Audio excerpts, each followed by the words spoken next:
آج 77واں یوم آزادی 76 برس ہو گئے.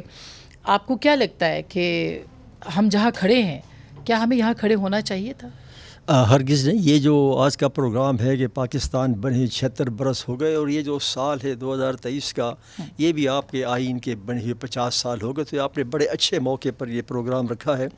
آپ نے کہا ہے کہ ہم یہاں کہاں کھڑے ہیں اور جو سفر شروع کیا تھا کیا منزل تک پہنچ پائے ہیں یا نہیں.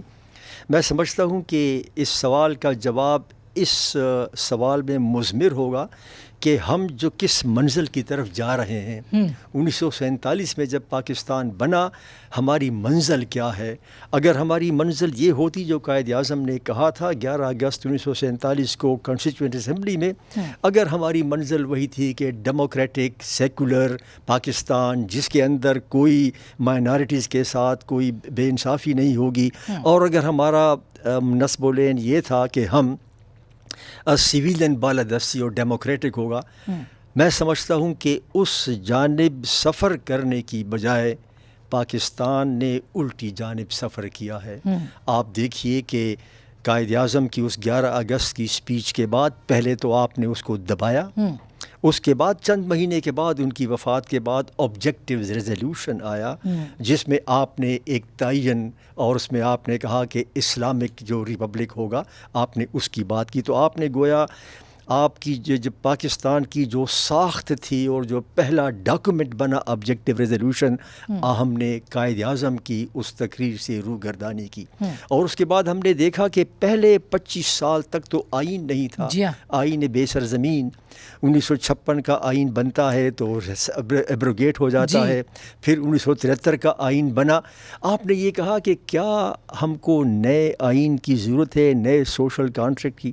میں سمجھتا ہوں کہ ہمیں جس چیز کی ضرورت ہے وہ آئین پر عمل درآمد کی ضرورت ہے. آئین پر عمل درآمد نہ ہونا ہی ہمارے ان تمام المیوں کا، ان تمام مصائب کی جڑ ہے. پھر ہم یہ کیوں کہتے ہیں کہ آئین جو ہے وہ 18ویں ترمیم کے بعد آئین ایک بالکل ایک اس کو نئی جدت کے ساتھ جو ہے وہ پہنچا گیا، لوگوں کے مطابق اس کو بنانے کی کوشش کی گئی. کیوں ہم کہتے ہیں کہ یہی سب سے بڑی رکاوٹ بن گیا اس وقت کہ نہیں ہو سک رہا، پاکستان آگے کی سفر نہیں کر پا رہا؟ دیکھیے جی، 18ویں آئینی ترمیم کے بعد جو ایک بہت بڑی پیش رفت تھی، اس ترمیم کو کچھ لوگوں نے قبول نہیں کیا. یہ بدقسمتی ہے. اور جب قبول نہیں کیا تو سویلین بالادستی کا خواب جو تھا، براہ راست انٹرونشن تو ختم ہو گئی براہ راست، لیکن بیک سیٹ ڈرائیونگ اور ہائیبرڈ نظام کا سسٹم شروع ہوا.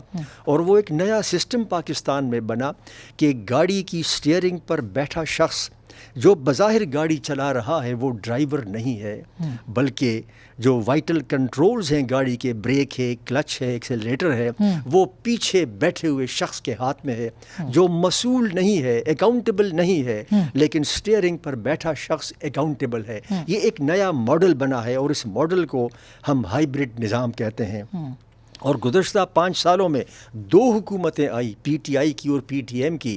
اگر ہم نے پی ٹی آئی کو الزام دیا کہ وہ ہائیبرڈ نظام تھا، تو بدقسمتی سے پی ٹی ایم نے اسی ہائیبرڈ نظام کو مزید مضبوط کر دیا، پلس کر دیا، ہائیبرڈ پلس، مزید اس کو مزید ہائیبرڈ نظام کو. تو میں نہ پی ڈی ایم کو اس کا کوئی کریڈٹ دے سکتا ہوں، نہ پی ٹی آئی کو. اور یہ جو 5 سال کا عرصہ تھا، جب یہ ہائیبرڈ نظام ہوا اور ہم دوسری ڈائریکشن جو ہم نے جس کی طرح ہم چلے ہیں وہ یہ کہ مذہبی انتہا پسندی.